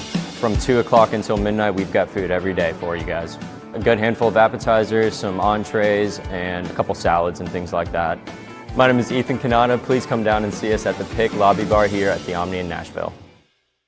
At Delta Dental of Tennessee, we know our success begins and ends with providing superior quality service, and that includes serving those who need it most. This year, we're celebrating 25 years of giving back to the community we call home. Delta Dental, along with our Smile 180 Foundation, supports Tennessee's dental colleges and oral health education, children's hospitals, free and reduced cost dental clinics, and other like-minded charities. Here's to the next 25 plus years of ensuring healthy smiles. There's a line that links us all. Most of the time, we don't even think about it, but it's everywhere. Illuminating our neighborhoods, empowering our businesses, and helping us to recharge. Whether it comes from our grids, the sun, or a kind heart, we believe in the power of good energy. And as your family and region continue to grow, you can trust that we'll always be there for you. Middle Tennessee Electric, bringing good energy.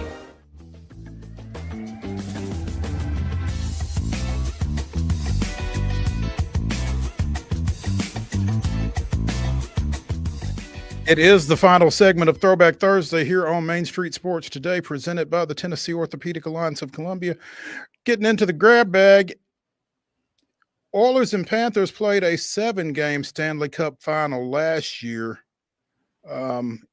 They cranked the drama up early last night, going to overtime before getting a power play goal as the Oilers won 4-3 to take a 1-0 lead in the series. Almost feels like they're picking up right where they left off last year. Yeah, heck of a game, drama filled really from start to finish. And, we saw Florida, maybe, I don't know if it was their best punch, but they certainly threw a haymaker. And we saw Edmonton rally, which early in the series, last year, obviously falling behind 3-0, we didn't see them really have much of an answer until there was no margin for error. So props to them for kind of picking themselves up, dusting themselves off and getting right back to it. An electric environment. And, we saw a little bit of everything, including our boy, Victor Arvidsson, the old Pred with a nice goal there in the second period. But Draisaitl had the opening goal just 66 seconds into the game. And then he finished a weird sequence where Florida gets dinged for that delay of game penalty, flipping the puck out of play and sending a man to the sin bin. And Draisaitl, along with McDavid, along with Corey Perry combining, it was too much on the power play. We were just seconds away from going to double OT, but it wasn't meant to be. Man, that place was electric last night in Edmonton. As you knew it would be.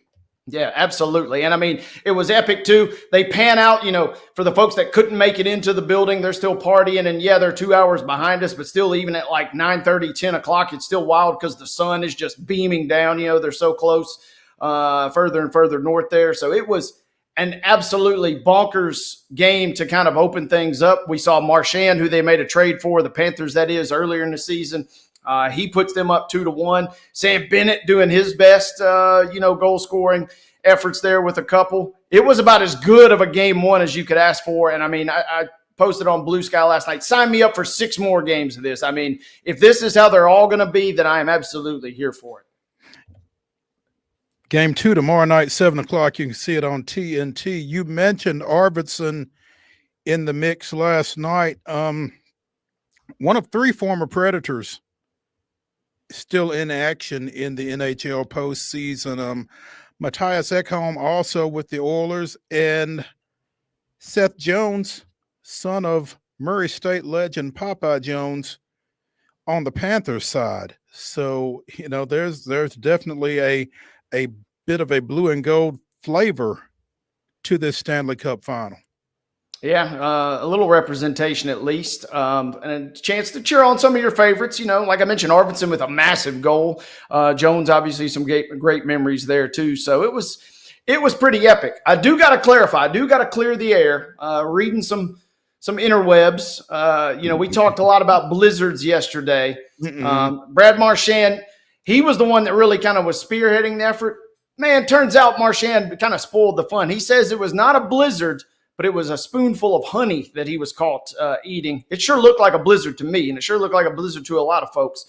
He claims that, he was a big Winnie the Pooh guy growing up, and so he kind of does the spoon with the honey. But he did point out that he does love him some Dairy Queen blizzards, which who doesn't? So exactly. I think we got a little bit of our answer last night, and we also maybe got a little bit of our answer, as the Panthers ran out of gas toward the end there in overtime.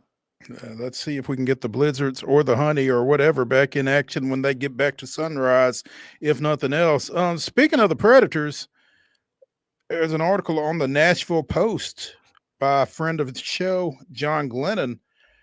Apparently, there are some upgrades taking place at Bridgestone, $12 million worth to be exact.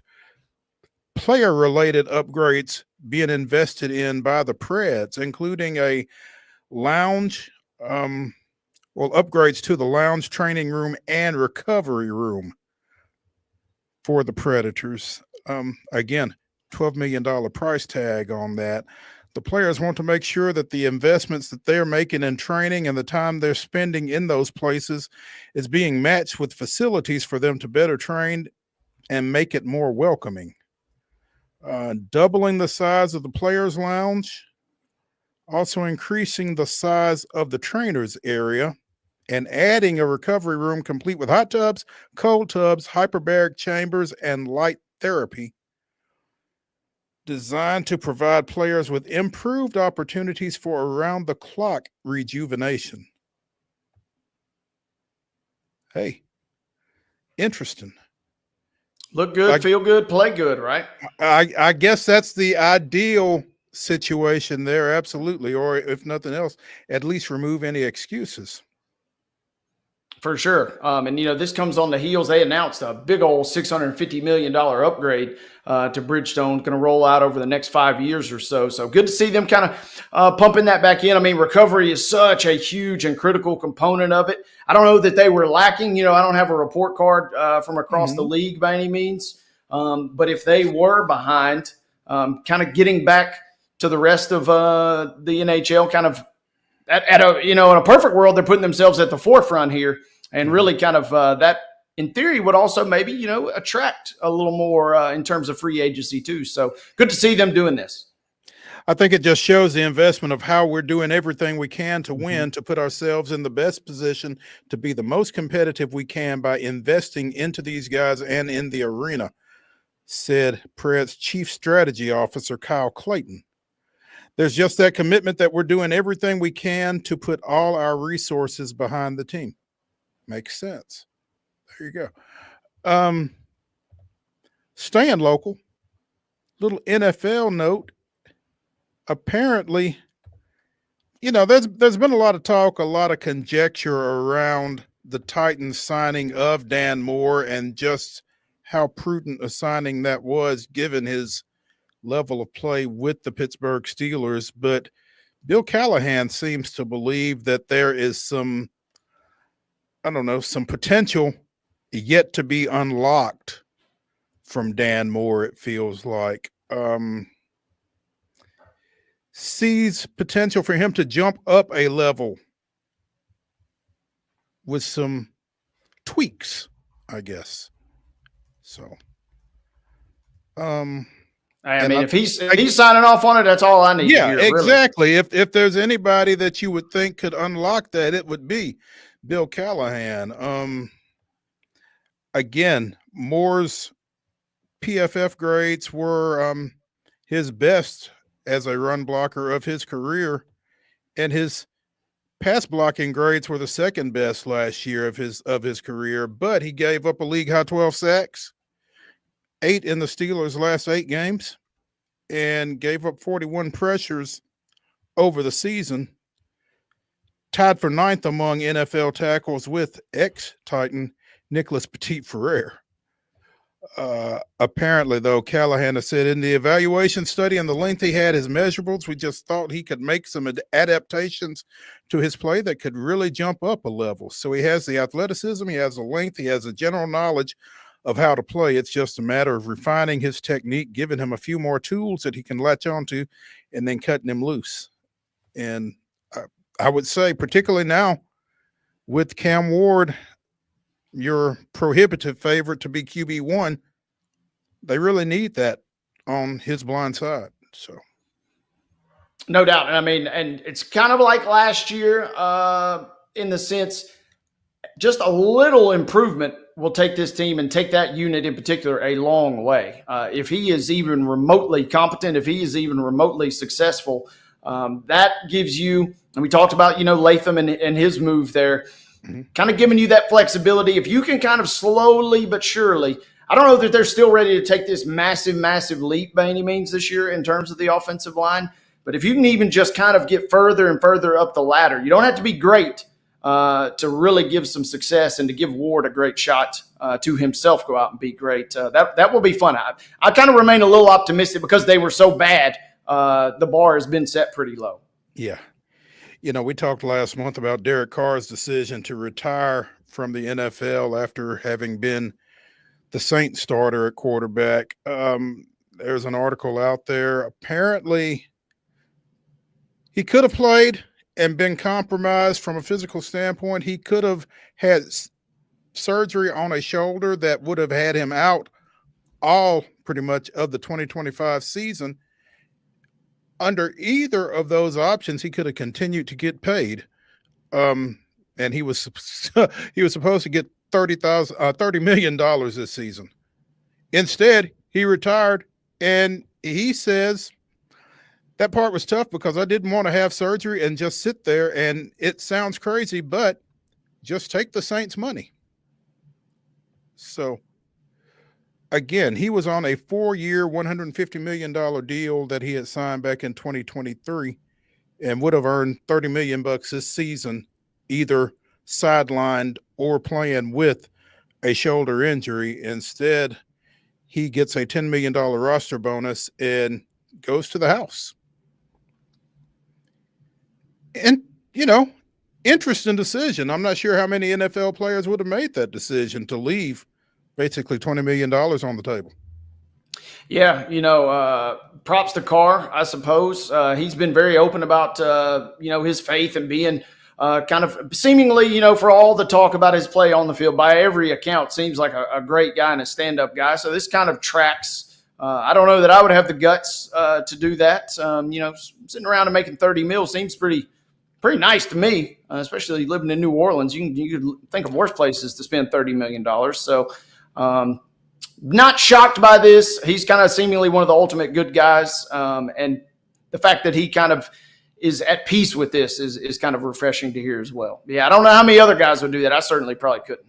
Yeah, I mean, once you're used to that lifestyle anyway, I mean, another $20 million certainly does not hurt. Coco Gauff rebounds from a loss in the first set against Madison Keys, knocks out the fellow American 6-7, 6-4, 6-4 in the quarterfinals of the French Open yesterday, and was or is set to face Lois Bosson in the semis. A little U.S. on U.S. crime over there.